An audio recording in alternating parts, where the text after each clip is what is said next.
मनो पुपगम्मा धम्मा मनो सेटा मनोमया मनसा चे पदुठेन भासति वा करोति वा ततो नंग दुखमन्वेति चक्कं व बहतो पदंग। सारे कार्य पहले मन से आरंभ होते हैं। मन उनमें श्रेष्ठ है। सारे कार्य मन से उत्पन्न अर्थात मन से युक्त हैं।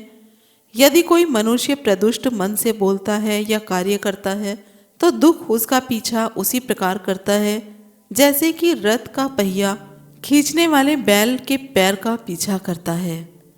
जय भीम, नमो बुद्धाय।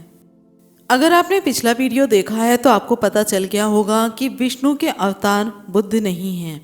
लेकिन फिर भी यदि बुद्ध विष्णु के अवतार थे तो ब्राह्मणों ने बुद्ध की मूर्तियां क्यों तोड़ी और उन पर क्यों थूका?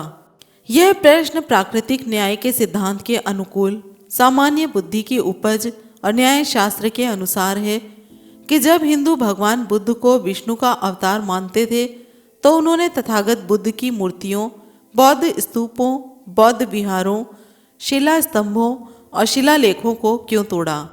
अगर उन्होंने तोड़ा तो इसका मतलब यह है कि ब्राह्मण मन से बुद्ध को अपना जानी दुश्मन मानते और उनसे घृणा करते थे और ऊपर से बौद्धों में भ्रम पैदा करने और उन्हें उल्लू बनाने के लिए वे बुद्ध को विष्णु का अवतार मानते थे। आज हम बात करेंगे बौद्ध धर्म नहीं है हिंदू धर्म की शाखा। इस पुस्तक के लेखक डॉक्टर धर्म कीर्ति जी हैं। सम्यक प्रकाशन के द्वारा प्रकाशित है। इसके पेज नंबर 28 से अध्याय 3 है। यदि बुद्ध विष्णु के अवतार थे तो ब्राह्मणों ने बुद्ध की मूर्तियां क्यों तोड़ी और उन पर क्यों थूका?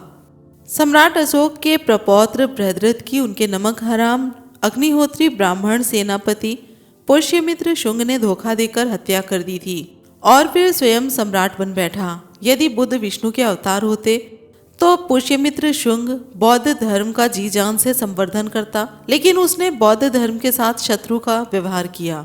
सम्राट अशोक ने 84,000 स्कंधों की संख्या के आधार पर बौद्ध धर्म के प्रचार प्रसार के लिए जो 84,000 स्तूप, विहार, शिलालेख, शिला स्तंभ, कुएं, बावड़ी, अस्पताल, धर्मशालाएं आदि बनवाए थे, उन्हें तुड़ाकर पुष्यमित्र शुंग ने जमीन में मिला दिया था। इतना ही नहीं बल्कि उसने एक बौद्ध भिक्षु का सिर काटकर लाने पर 100 स्वर्ण मुद्राएं इनाम में देने की घोषणा करवा दी, जिसका परिणाम ये हुआ कि अहिंसा, शील, मैत्री और करुणा के पुजारी हजारों बौद्ध भिक्षुओं की हत्या कर दी गई। बाकी बचे अपनी जान बचाकर जंगलों में होते हुए सीमावर्ती देशों जैसे श्रीलंका, म्यांमार, नेपाल, तिब्बत आदि देशों में भाग गए।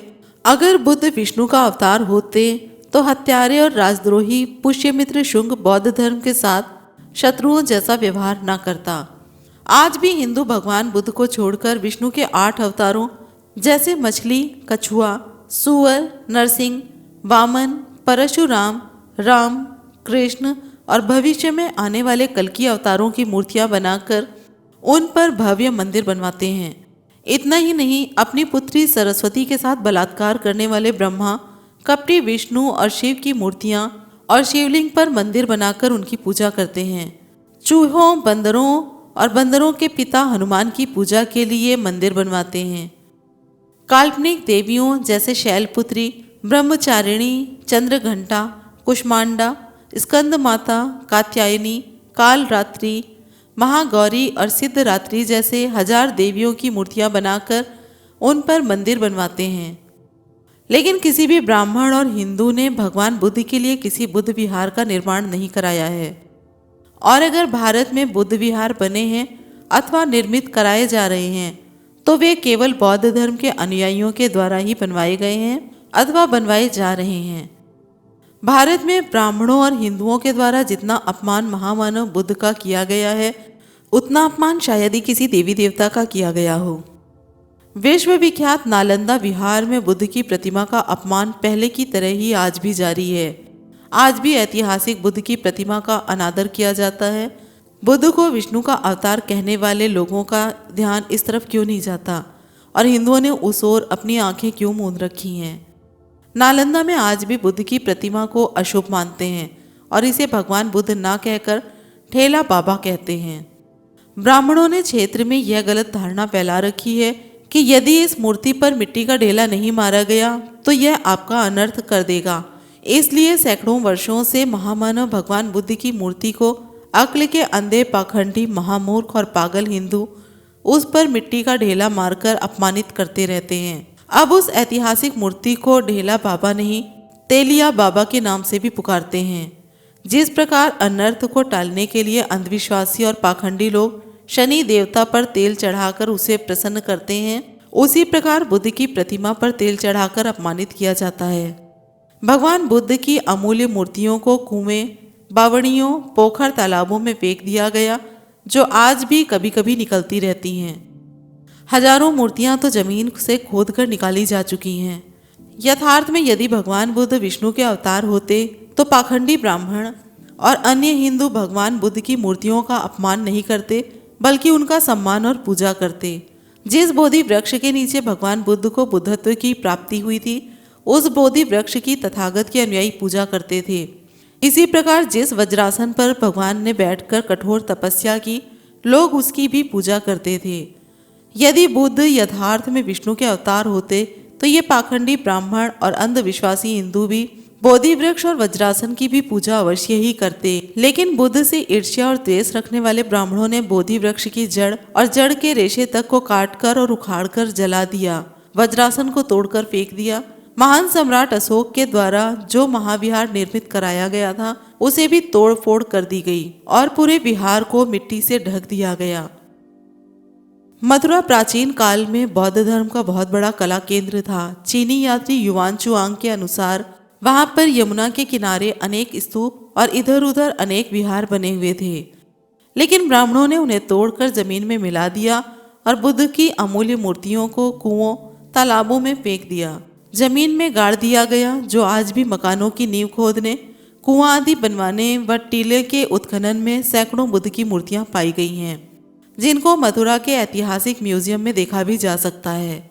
इससे निष्कर्ष प्राप्त किया जा सकता है कि यदि बुद्ध विष्णु के अवतार होते तो ब्राह्मण बुद्ध की मूर्तियों को तोड़कर अपमानित नहीं करते और उन्हें कुएं, तालाब आदि में नहीं फेंकते, बल्कि उनकी पूजा करते। भारत में विष्णु, ब्रह्मा, महेश, शिवलिंग, रामकृष्ण आदि अवतारों, हनुमान, भैरव, शनि आदि देवी देवताओं की मूर्तियां लाखों व करोड़ों की संख्या में होंगी, जिसमें स्थानीय यानी कि लोकल, राज्य और राष्ट्रीय स्तर के भगवान और देवी देवता शामिल होंगे और इनके लिए हिंदुओं ने लाखों करोड़ों का मंदिर निर्माण करवाया है। यहाँ एक बात ध्यान देने वाली ये है कि जिन भगवानों और देवी देवताओं के लिए मंदिरों का निर्माण कराया गया है, वे सभी भगवान और देवी देवता कल्पना पर निर्भर, मनगढ़ंत और पौराणिक हैं। उनमें ऐतिहासिकता तनिक मात्र भी नहीं है। यह सर्वविदित और ऐतिहासिक सत्य है कि महामानव भगवान तथागत बुद्ध एक ऐतिहासिक पुरुष थे, लेकिन पाखंडी ब्राह्मणों और अंधविश्वासी हिंदुओं ने काल्पनिक भगवानों और देवी देवताओं के लिए लाखों करोड़ों मंदिर बनवा दिए और इनके द्वारा भगवान बुद्ध के लिए एक भी मंदिर नहीं बनवाया गया और न किसी हिंदू मंदिर में भगवान बुद्ध की मूर्ति ही रखी गई है। दिल्ली में बिरला मंदिर और बिहारी कॉलोनी, शाहदरा दिल्ली में श्री नथुराम द्वारा काल्पनिक देवी संतोषी माँ का मंदिर बनवाते समय भगवान बुद्ध की प्रतिमा मंदिर के बाहर अवश्य रखवा दी गई है। ये दो हिंदुओं के द्वारा बनवाए गए मंदिर अपवाद अवश्य कहे जा सकते हैं। बिरला मंदिर के बगल में बुद्ध विहार का निर्माण सेठ जुगल किशोर बिरला ने करवाया था।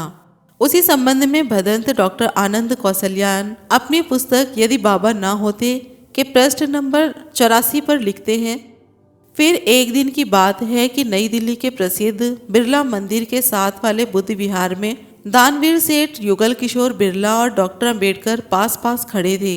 मैं भी वहीं था।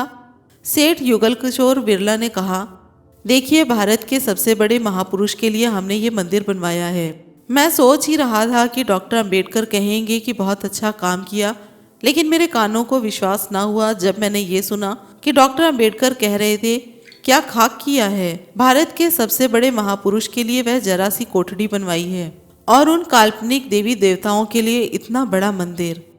डॉक्टर अंबेडकर के इस एक वाक्य से वर्षों के बौद्ध धर्म के अभ्यासी आनंद कौशल्यायन को भी जैसे नई दृष्टि प्राप्त हो गई।